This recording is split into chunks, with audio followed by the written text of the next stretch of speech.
कथा क्षितिज में आपका स्वागत है। आज हम एक ऐसे व्यक्ति की कहानी में डूबेंगे जिसकी जिंदगी एक झटके में बदल गई। एक ऐसा व्यक्ति जो पहले विरोध का प्रतीक था पर बाद में विश्वास का स्तंभ बन गया। हम बात कर रहे हैं प्रेरित पौलुस की, जिन्हें पहले शाऊल के नाम से जाना जाता था, ईसाई धर्म के कट्टर दुश्मन। कल्पना कीजिए, पहला शताब्दी का यहूदिया, एक बेचैन कर देने वाला समय जहां एक नया पंथ, ईसा मसीह के अनुयायी धीरे धीरे अपनी जड़ें जमा रहे थे। शाऊल, एक उत्साही फरीसी, इसी समाज का हिस्सा था। वह अपने धर्म के प्रति पूर्णतः समर्पित था और उसके मन में ये दृढ़ विश्वास था कि ईसा के अनुयायी यहूदी धर्म के लिए एक गंभीर खतरा हैं। शाऊल, जो तरसूस शहर का रहने वाला था, अपनी बुद्धि और धर्मशास्त्र के ज्ञान के लिए प्रसिद्ध था। उसके भीतर एक धधकती हुई ज्वाला थी, एक ऐसा आवेग था जो उसे हर उस व्यक्ति को मिटाने के लिए प्रेरित करता था जो उसकी धार्मिक मान्यताओं को चुनौती देता था। शाऊल, युवा और तेजस्वी, अपने विश्वासों में कट्टर था। वह यरूशलेम में सताए गए ईसाइयों की कहानियों से परिचित था और उसका मानना था कि उसे इस विधर्म को जड़ से उखाड़ फेंकना चाहिए। उसने इस काम को अपना मिशन बना लिया था। उसके क्रोध और न्याय के लिए तीव्र भावना ने उसे उन सभी लोगों के खिलाफ कार्रवाई करने के लिए उकसाया जिन्होंने यीशु को मसीहा के रूप में स्वीकार किया था। धीरे धीरे शाऊल ने ईसाई समुदाय के खिलाफ एक अथक अभियान शुरू कर दिया। वह घरों में घुस जाता, पुरुषों और महिलाओं को घसीट कर लाता और उन्हें कैद में डाल देता था।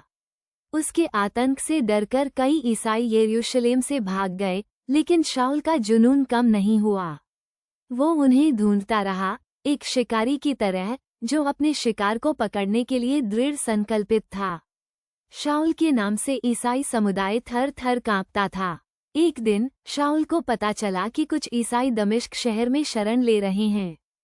उसने तुरंत मुख्य याजक से एक पत्र प्राप्त किया जिसमें उसे दमिश्क में यहूदी सभाओं में प्रवेश करने और किसी भी ईसाई को गिरफ्तार करने की अनुमति दी गई थी जिसे वह वहां पा सकता था। वह अपने कुछ साथियों के साथ दमिश्क की ओर चल पड़ा। उसके मन में सिर्फ एक ही विचार था, ईसाइयों का सफाया। लेकिन रास्ते में कुछ ऐसा हुआ जिसने उसकी जिंदगी हमेशा के लिए बदल दी। दमिश्क के पास पहुंचते ही अचानक आकाश से एक तेज रोशनी चमकी और शाऊल जमीन पर गिर पड़ा। उसने एक आवाज सुनी, शाऊल, शाऊल, तू मुझे क्यों सताता है?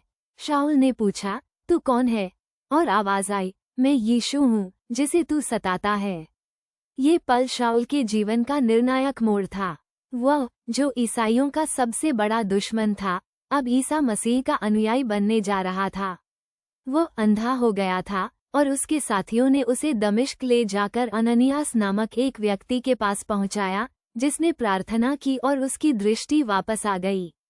शाऊल, जिसने ईसाइयों को सताया था, अब प्रेरित पौलुस बन गया था और वह पूरी दुनिया में ईसा मसीह के संदेश को फैलाने के लिए समर्पित हो गया।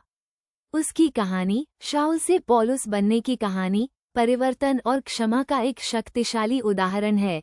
ये हमें सिखाती है कि किसी के अतीत को देखते हुए उसे आंकना नहीं चाहिए, क्योंकि हर किसी में बदलाव की संभावना होती है। कथा क्षितिज के साथ जुड़े रहने के लिए धन्यवाद।